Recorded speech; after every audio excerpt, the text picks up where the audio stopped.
You're injecting humanity into the process, and what everyone is trying to do is remove it. And I think that's going to be a winning strategy for you.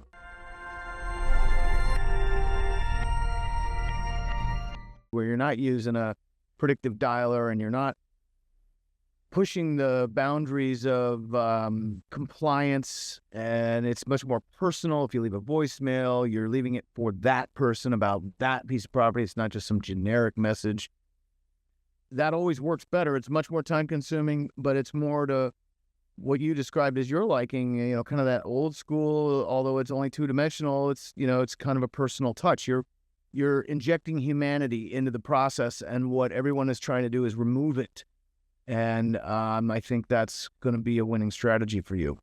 Well, I've just over the last 20 years since the .com era has really come about, the .com .bomb era, and then moving forward, like everybody's like, oh, automation, making it robotic.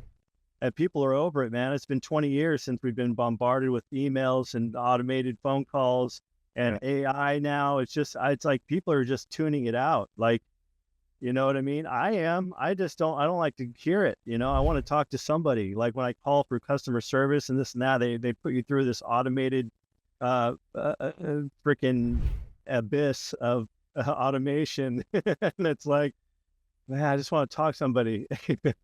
A human, please. Yeah, let me talk to somebody. And, yeah, it is more time consuming, but you know what? My conversion rate is extremely high for how much money I put into like Freedom, like just this last little episode that I've done, just cold calling.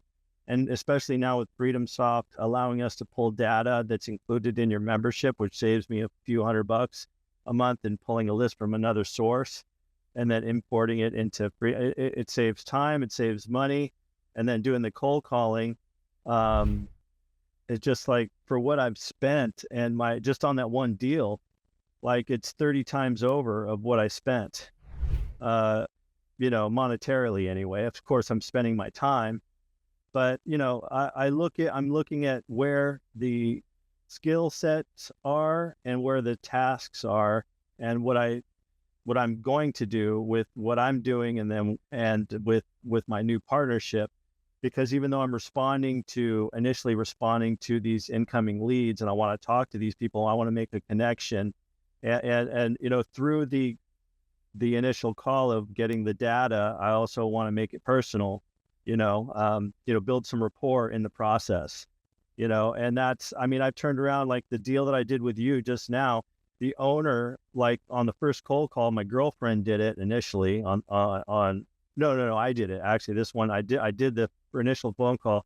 He was a business owner, a Jamaican guy who inherited a food service from his father. He's trying to sell it. He's highly stressed, and he was just very short, and just, didn't have time to even really talk that much. But I understand him, right? So I built some rapport, turned the guy around, and, got 2 properties from him, and just close on that one. So the next one actually, is still on the MLS. It's more of a challenging lot next door that he has, because it's all 100% wetlands to the one that I just did with you that had more space to build and whatever.